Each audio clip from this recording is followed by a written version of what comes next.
1844, le roman Les Marrons est édité. Le 12 décembre 1835, Timagène et une trentaine de personnes sont arrêtés pour un prétendu complot visant à assassiner tous les Blancs de la colonie.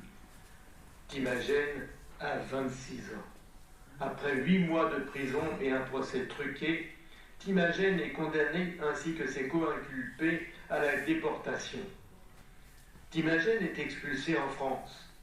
Il rejoint Bicêtre à Paris et le groupe d'écrivains abolitionnistes. Il obtient la révision de son procès et publie son roman 4 ans avant la seconde abolition, celle de 1848. Cet ouvrage dénonce la barbarie de l'esclavage et des maîtres. Ces maîtres qui n'épargnent rien aux esclaves. On ne fait pas seulement que de les mal nourrir, de les charger de travail.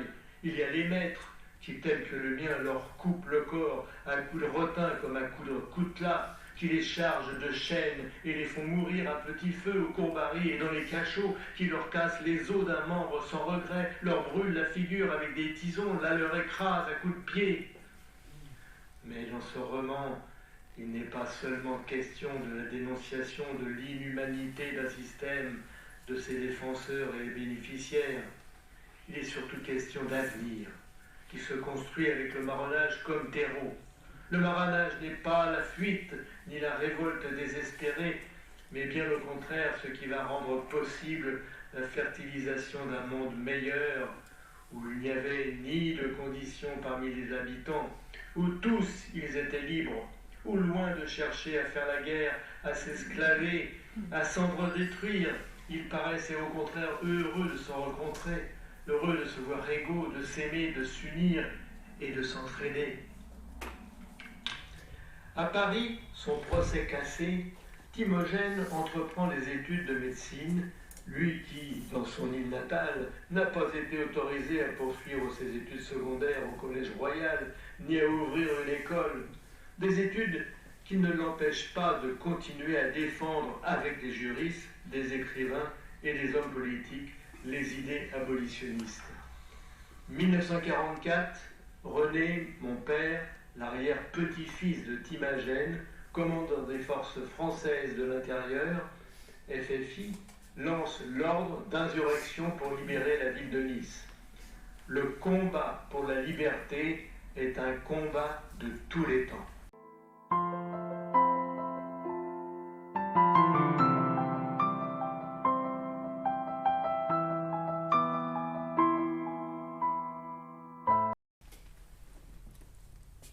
Le soleil, depuis longtemps, avait quitté les bords de l'océan des Indes.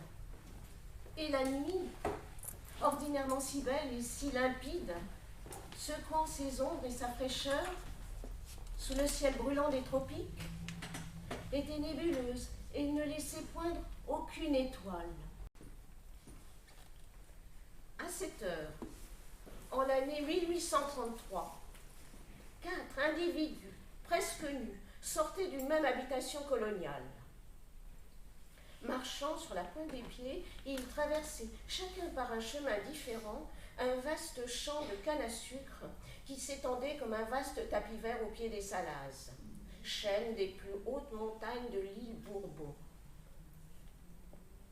Ces hommes, à l'exception d'un seul qui était né dans la colonie, dénommé le Capre, étaient des indigènes de la grande île de Madagascar que le commerce de la traite avait enlevés de leur pays et mis en esclavage chez les Blancs. Leur nom, l'Andoualam, l'Antassim et le Sakalav. Courbés alors sous le même maître, tous 4 n'étaient pas seulement des égaux en misère. Ils étaient aussi des amis qui maudissaient la même chaîne. Au bout d'1 heure environ qu'ils allaient ainsi, cheminant à la façon de l'autruche, mais s'arrêtant, prêtant l'oreille à chaque pas, et pour éviter toute rencontre d'hommes et ne pas se trahir, choisissant toujours des sentiers obscurs et peu frayés, ils arrivèrent presque ensemble à une espèce de muraille hérissée de piquants inabordables et formée par des massifs d'aloès, de raquettes et de sapins, comme on en voit ordinairement plantés pour clôture aux confins des habitations coloniales. Certes, il fallait plus que de la témérité pour oser, surtout le soir, se frayer un passage au travers d'une barrière si dangereuse. Cependant, ils s'y mirent, et, moitié à quatre pattes, moitié sur le ventre, passant par les endroits les moins fourrés, non toutefois sans y laisser accrocher aux épines quelques lambeaux de leur harde et même de leur chair, ils traversèrent la formidable clôture, et puis ils débouchèrent dans une de ces plaines qu'on appelle savane, aux colonies. Là, seul et isolé, un énorme tamarin se dressait comme un grand spectre au-devant d'eux. C'était, aurait-on dit, le génie de l'endroit. Il dominait la savane et ses branches nombreuses et touffues qui s'étalaient et se recourbaient autour de lui, formant un vaste cône, y couvraient la terre d'une ombre que le soleil brûlant même ne pouvait tarir. Arrivé à cet arbre gigantesque, sous lequel on ne pouvait craindre d'être vu, mais d'où l'on pouvait, au contraire, embrasser du regard tous les points d'alentour, ils s'arrêtèrent les uns après les autres, comme s'ils s'en étaient donné le mot, en se rangeant dessous dans une attitude d'autant plus caractéristique de leur but que l'obscurité de la nuit y prêtait sa majesté lugubre. Assez, frère, assez d'être esclave. Assez, oui, assez comme ça. Après tout, pour nous, frères, qu'est-ce que la mort? Pouvons-nous la craindre? Qu'avons-nous donc ici dans ce monde? Joie, repos, bonheur, infâme moquerie, travail dur, continuel, toujours pour le maître. Comment, pour leur ravir au moins la rançon de mon esclavage, ne suis-je pas tué en m'étranglant sous les yeux même de ces contrebandiers barbares? Mais ma mère, oui ma mère, la voyant enchaînée près de moi, sa vue m'a étourdi, m'a désarmé. Force ou faiblesse, n'importe, j'ai pensé qu'il fallait vivre, sinon pour moi, du moins pour elle. J'ai pensé qu'avec le temps, d'ailleurs, je pourrais peut-être, à force d'habitude et de combat, limer ou briser ma nature, étouffer les cris de ma conscience, oublier l'indépendance, le pays, la famille, enfin me résigner, me soumettre à mon sort d'esclave. J'ai vu ma mère tomber ensanglantée sous le fouet du commandeur, et cet instinct s'est réveillé chez moi avec un redoublement de cris que je ne puis rendre, mais que chaque coup de la lutte n'a fait qu'augmenter. Et voilà qu'au lieu de m'être assoupli, dompté, je suis devenu un véritable caïman. Mon cœur s'est repu de tant d'aversion pour l'esclavage et de tant de haine contre la race des maîtres que maintenant j'en regorge au point, frère, d'être capable de me venger lâchement. Frère Sakala va rappeler des choses qui font tomber des larmes sur le cœur. Je ne peux parler comme lui. Ma langue n'a pas l'instinct de mes pensées. J'étais un petit garçon, tout enfant encore, lorsqu'on m'a volé dans mon pays. Je gardais nos bœufs dans les champs et à la brune. Quand j'allais rentrer chez nous, quelqu'un m'a saisi par le corps. Je me suis débattue, j'ai crié, on m'a fermé la bouche. Et après m'avoir amarré les bras derrière le dos, on m'a enlevé comme un rouleau de bois, en m'emportant bien vite et bien loin. Ah, que cela fait mal. Et vous comprenez mes larmes et mon désespoir en pensant à ma famille, en me voyant devenue esclave? Rendu à bord, on m'a dégagé les bras, mais on m'a mis en prison, dans une barrique avec plusieurs autres. Mais il n'y a rien pour rendre ce qu'on souffre là, frère. Dans cette espèce de cercueil, serré entre des malades et des morts, privé de votre respiration, mourant de chaleur, de soif et de faim, et n'ayant à boire et à manger que des choses sales, puantes. C'est horrible. Je connais cela, moi, car on m'a fait manger à bord de la chair de nos camarades. Et quand nous avons été poursuivis par un autre navire, on m'a jeté, mon frère, avec d'autres, vivant à la mer. 2 heures environ s'étaient écoulées depuis la séparation silencieuse de nos 4 individus. Et la blanche lueur, première gaze du matin, commençait à se faire voir. Différent d'intention, comme on a pu le voir avec ses autres camarades, le Capre ne crut pas non plus devoir suivre la même direction qu'eux à l'issue de la fameuse réunion du Grand Tamarin. Il était sauvé. Il ne le croyait pas. Il chercha aussitôt à se cacher. Un grand trou noir se montrait au ventre du morne et à la naissance du plateau. Il y mit la tête. C'était une caverne spacieuse. Il y pénétra sans pouvoir rien distinguer d'abord, mais bientôt l'obscurité s'éclaircissant, il s'arrêta soudain. Que vit-il? Une jeune femme blanche, assise dans un coin et tenant dans ses bras un enfant mulâtre, à qui elle donnait son sein. Interdit à cette apparition si étrange, il resta immobile et, doutant de la réalité, ouvrant de grands yeux pour mieux voir, obsédé de 1000 craintes de blancs et de fantômes, il n'osait ni avancer ni reculer. Il était comme pétrifié quand la jeune femme, tout occupée de son enfant et sans lever la tête, articula d'une voix douce. « C'est toi, Frem ? Ah, mon ami, tu as bien tardé aujourd'hui. J'ai entendu des chiens aboyer, j'ai pensé au détachement et j'ai craint pour nous. » En effet, il y a aux environs des chiens et des détachements, mais le bon Dieu est là aussi. Je ne suis pas Frem, madame. Ne craignez rien, madame. Je suis un pauvre marron, poursuivi par ces chiens que vous avez entendus. J'ai manqué pied, je suis tombé ici. Je ne cherche à ne faire aucun mal. Je cherche seulement un gîte. Ah, vous m'avez bien fait peur. Qu'est-ce que c'est qui te fait peur, Marie? Non, j'ai eu peur mal à propos, mon ami. C'est un pauvre marron qui est entré ici pour se cacher avec nous. Ah, mais comment diable êtes-vous arrivé ici? C'est un voir du bonheur. Il y a plus de 12 lunes que nous sommes ici, et vous êtes le premier, frère, que nous voyons dans notre caverne. Car il n'y a chemin ni par en haut, ni par en bas. Et il faut un coup du hasard, vraiment, pour arriver ici.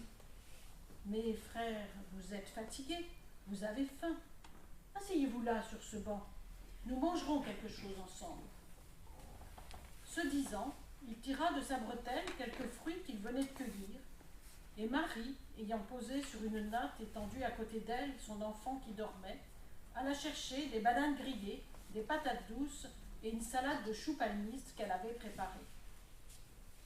Bientôt, assis en cercle à la manière arabe, les deux noirs et la femme blanche effectuaient le repas frugal, et la conversation continua.